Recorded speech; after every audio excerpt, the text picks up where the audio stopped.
A oração da saudação angélica, oração da Ave Maria. Saudação angélica chamada pelo povo como Ave Maria, porque principia por essas palavras. A Ave Maria é a oração mariana mais conhecida em todo o mundo. Ela é rezada várias vezes ao dia por milhões de pessoas e é a mais antiga oração que conhecemos dirigida a Nossa Senhora. Esta oração, que na época medieval era conhecida como saudação angélica, é o resultado de um longo processo. É uma oração composta de duas partes, uma de louvor e a outra de súplica. A sua primeira parte é tirada do Evangelho de São Lucas e consiste na saudação do anjo Gabriel a Maria: Alegra-te, cheia de graça, o Senhor está contigo, e na saudação de Isabel: Bendita és tu entre as mulheres, e bendito é o fruto de teu ventre. A oração principia pela saudação Ave Maria, para testemunhar-lhe o nosso profundo respeito, chamando-lhe Senhora e Rainha, que tanto significa o nome de Maria. Estas palavras estão representadas mais do que nunca naquele quadro da Anunciação do anjo. Chamamos a Maria cheia de graça porque, havendo de ser mãe de Deus, foi enriquecida de todas as graças que podem convir a uma pura criatura. Palavras que nós sempre lembramos na imagem da Imaculada Conceição. Inicialmente, esta união entre as duas saudações era encontrada somente na liturgia e só mais tarde tornou-se uma oração popular. O seu uso como fórmula de oração começou nos mosteiros, em torno do ano 1000, e foi aos poucos se difundindo, tornando-se universal após o século XIII. O texto, porém, compreendia somente a primeira parte, sem o nome de Jesus. A oração da Ave Maria, como temos atualmente, surgiu como oração somente no século XV, quando foi acrescentada a segunda parte da oração: Santa Maria, Mãe de Deus, rogai por nós, pecadores, agora e na hora de nossa morte. Amém. E foi nesta época também que se acrescentou o nome Jesus, no final da primeira parte. Ave Maria, cheia de graça, o Senhor é contigo. Com a expressão Ave, alegrai-vos, inicia o diálogo do anjo Gabriel com Maria. É o próprio Deus que, por intermédio do seu anjo, saúda Maria. A oração retoma a saudação a Maria com o olhar que Deus colocou na sua humilde serva. Na Anunciação, o anjo a saudou: Ave cheia de graça. Maria é cheia de graça diante de Deus porque foi concebida sem o pecado original. Nas aparições de Santa Catarina Labourier, na França, em 1830, teve a visão da frase escrita com letra de ouro: Ó Maria concebida sem pecado, rogai por nós que recorremos a vós. O nome Maria, do hebraico Miriam, significa Senhora, soberana, e quer dizer iluminada interiormente, donde se aplica a Maria o que disse o profeta Isaías: O Senhor encherá tua alma de esplendores. Este nome também indica iluminadora dos outros e em todo o universo. Por isso Maria é comparada com razão ao sol e à lua. Deus escolheu para ser a mãe de seu filho, uma filha de Israel, uma jovem judia de Nazaré, na Galileia, uma virgem desposada com um varão chamado José, da casa de Davi, e o nome da virgem era Maria. Ser humano algum jamais foi saudado de maneira tão especial como Maria, que ao ser visitada pelo anjo Gabriel é proclamada como cheia de graça, em grego kairi ke karitomeni. Pode ser traduzida a expressão como alegra-te, cheia de graça. O termo cheia de graça indica que Maria está repleta da graça e do amor de Deus. Com esta saudação e o anúncio a Maria, o Evangelho de São Lucas relata uma revelação implícita de abertura dos tempos messiânicos, pois eis que é chegada a plenitude dos tempos, da qual Maria terá uma especial participação na história da salvação. Dentre tantas mulheres que vivia numa grande espera messiânica, ela foi a agraciada, a escolhida por Deus como filha de Sião para gerar o Messias. Maria, na Anunciação, representa o povo de Deus que recebe a salvação. Por isso, a saudação do anjo repete as palavras proféticas dirigidas à filha de Sião, a Nova Jerusalém. Ao repetirmos a saudação que o próprio Deus dirigiu a Maria para realizar a nossa salvação, na oração da Ave Maria, adentramos numa esfera divina, pois nela encontramos o resplendor da graça que nos leva a Jesus. São as maravilhas dos desígnios de Deus que podem ser contempladas na maternidade de Maria, onde o humano e o divino estão intrinsecamente ligados. Deus se encarnou e se tornou homem, e para isso se serviu do sim de Maria, uma missão de imensurável importância, bem como recheada de desafios e dificuldades. Por isso, a garantia trazida pelo anjo de que o Senhor estaria com ela, o Senhor está contigo. Ao dizer ave cheia de graça, o anjo não fez uma simples saudação a Maria. Ele dá a sequência à notícia, a boa nova, através da expressão o Senhor está contigo. O anúncio esperado e desejado por tanto tempo pelo povo de Israel é em Maria que a profecia se cumpre. O anjo não a chama pelo seu nome terreno, Maria, mas com seu nome divino, assim como Deus a vê desde sempre e a qualifica de cheia de graça, que no original grego é kekaritomene, amada. Orígenes observa que nunca um semelhante título foi dirigido a um ser humano e que ele não tem comparação em toda a Sagrada Escritura. É a indicação que Maria, que desde sempre, para sempre, é a amada do Senhor, mas pede a ela o seu livre consentimento, a sua resposta pessoal e originária. Também nisto ela é discípula perfeita do seu Filho, que na obediência ao Pai realiza totalmente a própria liberdade. A saudação do anjo a Maria é também um convite à alegria, a uma alegria profunda. Anuncia o fim da tristeza que há no mundo diante das limitações da vida, do sofrimento, da morte, da maldade, da escravidão e da escuridão do mal que parece escurecer a luz da bondade divina. É uma saudação que marca o início do Evangelho da Boa Nova. Mas por que Maria é convidada a alegrar-se deste modo? A resposta está na segunda parte da saudação: o Senhor está convosco. Também aqui, para compreender bem o sentido da expressão, devemos nos dirigir ao Antigo Testamento. No livro de Sofonias, encontramos essa expressão: alegra-te, filha de Sião, rei de Israel é o Senhor em meio a ti. O Senhor teu Deus em meio a ti é um Salvador poderoso. Nestas palavras há uma dupla promessa feita a Israel e à filha de Sião. Deus virá como Salvador e habitará em meio a seu povo no ventre da filha de Sião. No diálogo entre o anjo e Maria realiza-se exatamente esta promessa.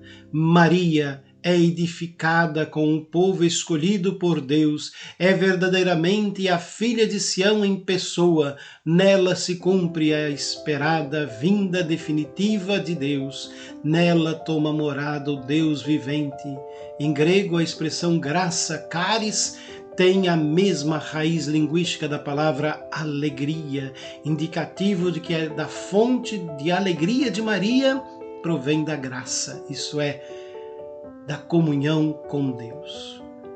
Maria, com quem o próprio Senhor vem habitar, é em pessoa a filha de Sião, a arca da aliança, o lugar onde reside a glória do Senhor, é a morada de Deus com os homens.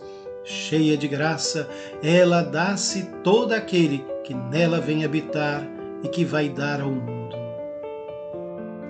Dizemos, pois, o Senhor é convosco, para significar que o Senhor foi sempre com a Virgem desde o princípio da sua conceição, que por isso foi isenta de toda culpa, tanto original como atual. Palavras representadas pela Virgem tendo colo o nosso Senhor. Sois bendita entre as mulheres, quer dizer que a Virgem foi cheia de maiores graças que qualquer outra criatura. Foi com efeito preservada da culpa original, foi mãe de Deus sempre virgem, foi criatura mais santa e mais agradável a Deus por todas as suas virtudes abaixo da alma de Jesus Cristo. Palavras representadas por Maria no meio de mulheres e mais elevada do que todas elas. Bendito é o fruto do vosso ventre, Jesus. Quer dizer que assim como seu divino Filho é bendito sobre todas as coisas, assim também Maria, como mãe sua, é bendita sobre todas as puras criaturas, tanto na terra como no céu. Palavras representadas pela visitação de Nossa Senhora a Santa Isabel, pela Virgem tendo o menino Jesus ao colo. Bendita sois vós entre as mulheres, e bendito é o fruto do vosso ventre, Jesus. Isabel saudou a Virgem em alta voz e repleta do Espírito Santo. Bendita és tu entre as mulheres, e bendito é o fruto do teu ventre. Foi assim que santa, e o menino João Batista estremeceu em meu seio. Isabel deixou claro porque Maria é bendita entre todas as mulheres. Donde me vem a honra de vir a mim, a mãe do meu Senhor? Isabel completa, bem-aventurada és tu que creste. O bendito fruto do seu ventre é o próprio Deus, Filho de Deus, encarnado em seu seio virginal, Jesus. O Concílio de Nicéia, no ano de 431, confirmou a maternidade divina de Maria, Mãe de Deus, Theotokos. Quando recitamos a oração da Ave Maria, fazemos nossa a mesma saudação de Isabel, que foi a primeira na longa sequência das gerações a declarar Maria bem-aventurada, feliz daquela que acreditou. Maria é bendita entre as mulheres, porque acreditou no cumprimento da palavra do Senhor. Abraão, pela sua fé, tornou-se uma bênção para todas as nações da terra. Pela sua fé, Maria tornou-se a mãe dos crentes, graças a quem todas as nações da terra recebem aquele que é a própria bênção de Deus, Jesus, fruto bendito do vosso ventre. A expressão estenderá sobre ti a sua sombra faz lembrar a evocação da nuvem santa que durante o caminho do êxodo pairava sobre a tenda do encontro, sobre a arca da aliança que o povo de Israel levava consigo e que indicava a presença de Deus. Portanto, Maria é a nova tenda santa, a nova arca da aliança, mediante o seu sim, as palavras do arcanjo: Deus recebe uma morada neste mundo, aquele que o universo inteiro não pôde conter, adquire morada no ventre de uma virgem. Na Anunciação, Maria reflete, interroga-se sobre o significado de tal saudação. O termo grego usado no Evangelho para definir esse refletir, dialogizeto, refere-se à raiz da palavra diálogo. Isso significa que Maria entra em íntimo diálogo com a palavra de Deus, que lhe foi anunciada, não a considera superficialmente, mas se concentra, a deixa penetrar na sua mente e no seu coração para compreender isso que o Senhor quer dela, o sentido do anúncio. Na profissão de fé contida no credo, nós repetimos: encarnou-se no seio da Virgem Maria por obra do Espírito Santo. Nós afirmamos que o Espírito Santo, como força do Deus Altíssimo, realizou de forma misteriosa na Virgem Maria a concepção do Filho de Deus. O evangelista Lucas cita as palavras do arcanjo Gabriel: o Espírito descerá sobre ti e a força do Altíssimo estenderá sobre ti a sua sombra. Duas evocações são evidentes. A primeira é no momento da criação. No início do livro do Gênesis, lemos que o Espírito de Deus movia-se sobre a superfície das águas. É o Espírito Criador que deu vida a todas as coisas e ao ser humano. Aquilo que aconteceu em Maria através da obra do mesmo Espírito Divino é uma nova criação. Deus, que do nada chamou o ser mediante a encarnação, dá agora vida a um novo início da humanidade. Os padres da Igreja falam diversas vezes de Cristo como novo Adão, para sublinhar o início da nova criação a partir do nascimento do Filho de Deus no seio da Virgem Maria. Isto leva-nos a meditar sobre o modo como a fé traz também a nós uma novidade tão vigorosa a ponto de produzir um segundo nascimento. O fruto da Virgem Maria é bendito porque Deus, que de tal forma encheu de graças que sua simples vinda já nos faz render homenagem a Deus. São Paulo exalta: bendito seja Deus e Pai de nosso Senhor Jesus Cristo, que nos abençoou com toda a bênção espiritual em Cristo. O fruto da Virgem é bendito pelos anjos. O fruto de Maria é também bendito porque vem em nome do Senhor. E é o Espírito Santo que, diante daquela que o Deus feito homem, abre o coração de João Batista no ventre de Isabel. Isabel exclama: pois eis que ao chegar aos meus ouvidos a voz da tua saudação, a criancinha saltou de alegria no meu ventre. Aqui o evangelista Lucas usa o termo shirtan, isto é, saltar, o mesmo termo que encontramos em uma das antigas traduções gregas do Antigo Testamento para descrever a dança do rei Davi diante da Santa Arca que voltou finalmente para a pátria. João Batista, no seio da mãe, dança diante da Arca da Aliança como Davi e reconhece assim Maria, a nova Arca da Aliança diante da qual o coração exulta de alegria, a Mãe de Deus presente no mundo que não tem para si a divina presença, mas a oferece, dividindo então a graça de Deus.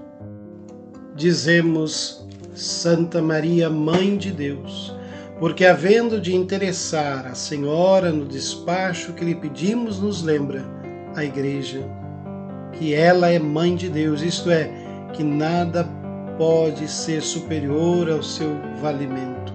Palavras representadas por Maria, coroada no céu, Rainha dos anjos, Rainha dos homens. A súplica a Maria começa com o adjetivo santa, porque Maria é a primeira entre todos os santos venerados pela Igreja, pois somente ela é cheia de graça. A fórmula atual da Ave Maria, que se difundiu lentamente, foi divulgada no breviário publicado em 1568 por ordem do Papa Pio V. A Igreja acrescentou o nome Maria. O anjo não disse Ave Maria, e sim Ave cheia de graça. Mas podemos dizer que este nome de Maria efetivamente se harmoniza com as palavras do anjo. Como veremos a seguir, cada parte da oração da Ave Maria tem um significado baseado nas Sagradas Escrituras e na tradição. Com Isabel também nós ficamos maravilhados. E de onde me é que vem ter comigo a mãe do meu Senhor? Porque dado ela nos dá Jesus, seu Filho. Maria é mãe de Deus e nossa mãe. Podemos confiar-lhe todas as nossas preocupações e pedidos. Ela ora por nós como orou por si própria. Faça-se em mim segundo a tua palavra. Confiando-nos à sua oração, abandonamo-nos com ela à vontade de Deus. Seja feita a vossa vontade. A maternidade divina de Maria é o mais antigo dogma mariano que foi proclamado oficialmente pela Igreja. Surgiu como reação às pregações de Nestório em 380-451, patriarca de Constantinopla. Nestório afirmava duas naturezas de Cristo muito unidas, mas constituindo duas pessoas. Por isso manifestava que Maria é a mãe do homem Jesus, mas não a mãe de Deus. Essa heresia nestoriana causou grande escândalo no meio do povo e do clero, provocando divisões e paixões dentro da igreja. O nestorianismo foi combatido por São Cirilo, patriarca de Alexandria, que buscou recuperar a fé ortodoxa. Em 430, o Sínodo de Roma condenou as ideias de Nestório. Desqualificando o nestorianismo, o Concílio de Éfeso definiu explicitamente que Maria é mãe de Deus, Theotokos, no ano de 431. O objetivo do Concílio de Éfeso era afirmar a unidade da pessoa de Cristo. Maria é a mãe de Jesus Cristo, Filho de Deus, que se encarnou. A pessoa que nasceu de Maria é a segunda pessoa da Santíssima Trindade, que dela assumiu a carne humana. Maria não é, porém, a mãe apenas de carne humana, mas de toda a realidade do seu Filho, que tinha uma só pessoa. De Maria concisa, São Paulo afirma, quando chegou a plenitude do tempo, Deus enviou o seu Filho. Ele nasceu de uma mulher submetida à lei para resgatar aqueles que estavam submetidos à lei, a fim de que fôssemos adotados como filhos. Assim Jesus Cristo, aquele que foi enviado do Pai, é também filho de Maria. A fundamentação bíblica encontra-se explicitamente em todos os evangelistas. São Mateus mostra que Maria gera Jesus Cristo por obra do Espírito Santo. Deixa claro que Jesus, o filho de Maria, é o Salvador prometido por Deus nas Sagradas Escrituras. São Lucas diz que a concepção de Jesus por Maria procede da ação do Espírito Santo. Mostra que ela é reconhecida como mãe do Salvador. Descreve que ela dá à luz a Jesus Cristo em Belém, na Judeia. No Evangelho de João, Maria não é indicada pelo próprio nome, no nome próprio, mas pela sua missão de ser mãe. Nas bodas de Caná, o título Mãe de Jesus é repetido 3 vezes. Sua mãe aparece uma vez. E no Calvário, a denominação Mãe de Jesus é referida a uma vez. Sua mãe encontra-se 3 vezes. Em outro texto, João faz referência que Maria é mãe de Jesus. Ao apresentar a primeira comunidade cristã, o livro dos Atos dos Apóstolos narra que os apóstolos tinham os mesmos sentimentos e eram assíduos na oração, juntos com algumas mulheres, entre as quais Maria, a mãe de Jesus. Rogai por nós, pecadores, agora e na hora da nossa morte. Dizemos, rogai por nós, pecadores, para movê-la à piedade para conosco que somos miseráveis pelo pecado. Palavras representadas por Maria, ajoelhada diante de Jesus Cristo e rogando sempre por nós como nossa advogada. Dizemos ainda, agora e na hora de nossa morte, porque sempre temos necessidade do seu auxílio, especialmente na hora da morte, em que é perigosíssimo o combate. Palavras representadas pela Virgem, aparecendo sempre ao moribundo, a Senhora da Boa Morte. Devemos tributar à Virgem Maria respeito profundo e terna confiança, porque é Mãe do Salvador e Mãe nossa, Rainha dos anjos e dos homens, e a mais santa das criaturas. Devemos, pois, invocá-la muitas e muitas vezes, pedindo-lhe a sua proteção, celebrar suas festas com piedade filial e fazer diligência por imitar as suas virtudes. O Evangelho de São João, ao relatar o milagre das bodas de Caná, diz tudo, mostra o grande poder intercessor de Maria, da mãe diante do Filho. Ao pedir a Maria que rogue por nós, reconhecemos-nos pobres pecadores e recorremos à Mãe de Misericórdia. Confiamo-nos a ela agora, no hoje da nossa vida, e a nossa confiança alarga-se para lhe confiar desde agora a hora da nossa morte. Que ela esteja então presente como na morte do seu Filho na cruz e que na hora da nossa despedida deste mundo e que ela nos acolha como nossa mãe para nos levar ao seu Filho Jesus ao paraíso. Nas bodas de Caná, Maria dirige ao seu filho um pedido em favor dos amigos que se encontram em dificuldade. À primeira vista, isso pode parecer um diálogo totalmente humano entre a mãe e o filho, e efetivamente é um diálogo repleto de profunda humanidade. Todavia, Maria dirige-se a Jesus não simplesmente como a um homem, mas confia a ele uma necessidade humana e reconhece o seu poder, o qual vai além das capacidades humanas. E assim, ela, como mãe, suplica, intercede. Vale a pena mergulhar um pouco mais profundamente na escuta deste trecho evangélico para compreender melhor o texto. Vemos que Maria não dirige um verdadeiro pedido a Jesus, mas diz-lhe somente: não tem vinho. Na Terra Santa, as bodas eram festejadas durante uma semana inteira. Nelas participava todo o povoado e, portanto, consumia-se bastante vinho. Agora, os esposos encontram-se em dificuldade e Maria simplesmente refere tal fato a Jesus.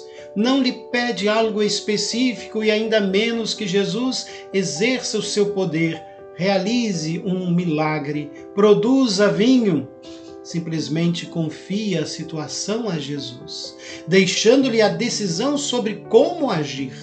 Assim, nas palavras simples da mãe de Jesus, identificamos dois elementos. Por um lado, a sua solicitude pelos necessitados, a atenção materna e a sua disponibilidade a ajudar.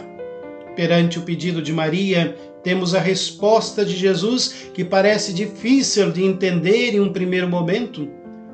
O apelativo usado por Jesus não nos agrada. Mulher. Por qual motivo ele não diz mãe? Na realidade, este título exprime a posição de Maria na história da salvação. Ele remete ao futuro, à hora da crucifixão, em que Jesus lhe dirá: mulher, eis o teu filho, filho, eis a tua mãe. Por conseguinte, indica antecipadamente a hora em que ele fará da mulher sua mãe, a mãe de todos os seus discípulos e discípulas. Por outro lado, este título evoca a narração da criação de Eva. No meio da criação, com todas as suas riquezas, Adão sente-se sozinho como ser humano. Então é criada Eva, em quem ele encontra a companheira que esperava e a quem chama com o título de mulher. Assim, no Evangelho de João, Maria representa a nova e definitiva mulher, a companheira do Redentor, a nossa mãe. Aparentemente pouco afetuoso, este apelativo expressa, ao contrário, a grandeza da sua missão perene. Jesus responde a Maria: mulher, que tem isso a ver contigo e comigo? Ainda não chegou a minha hora. Mas depois da resposta de Jesus, que parece rejeitar o pedido, surpreendentemente e com simplicidade, ela pode dizer aos servos: fazei tudo o que ele vos disser. Fazei tudo o que ele vos disser. Fazei tudo o que ele vos disser. Jesus realiza um sinal mediante o qual anuncia a sua hora, a hora das bodas, a hora da união entre Deus e o homem. Ele não produz simplesmente vinho, mas transforma as bodas humanas numa imagem das núpcias divinas para as quais o Pai transforma o coração e convida através do Filho, e nas quais ele confere a plenitude do bem, representada pela abundância do vinho. A hora de Jesus ainda não chegou, mas no final da transformação da água em vinho, no sinal do dom festivo, ele antecipa a sua hora já no momento presente. Amém. A palavra amém, em hebraico, em grego, em nossa língua, é um dos vocábulos mais utilizados pelos cristãos. É dificilmente traduzível em seu sentido mais profundo, por isso a palavra é mantida em hebraico no seu idioma original e utilizada sempre em relação a Deus. A palavra amém, no entanto, não tem tradução direta, pois não se trata propriamente de uma palavra, mas letras iniciais de uma sigla, Aleph, Mem, Nun. A palavra é um composto por 3 letras em hebraico, e esta sigla sintetiza a frase Deus, Rei, Fiel, que em hebraico se lê Elohim Melech Neeman, ou seja, Amém, que pode ser escrita em hebraico com as mesmas letras do Amém ou Amém. Para os judeus, considera-se que esta expressão possui uma força incalculável durante as suas orações e é cobrada como parte essencial na resposta da comunidade durante o rito diário. Pronunciar esta palavra é proclamar que se tem por verdadeiro o que se acaba de dizer e tem como objetivo confirmar uma afirmação. Significa estar de acordo com o que foi dito. O termo amém é utilizado também para concluir as orações. Em suma, meus queridos irmãos e irmãs, como disse Santo Agostinho, Maria, antes de conceber Cristo fisicamente no seu ventre, o concebeu pela fé no seu coração. Maria acreditou e realizou-se nela aquilo em que acreditava. Peçamos ao Senhor que aumente a nossa fé, que a torne ativa e fecunda no amor. Peçamos-lhe que sejamos capazes de acolher como ela, em o nosso coração, a palavra de Deus e pô-la em prática com docilidade e constância.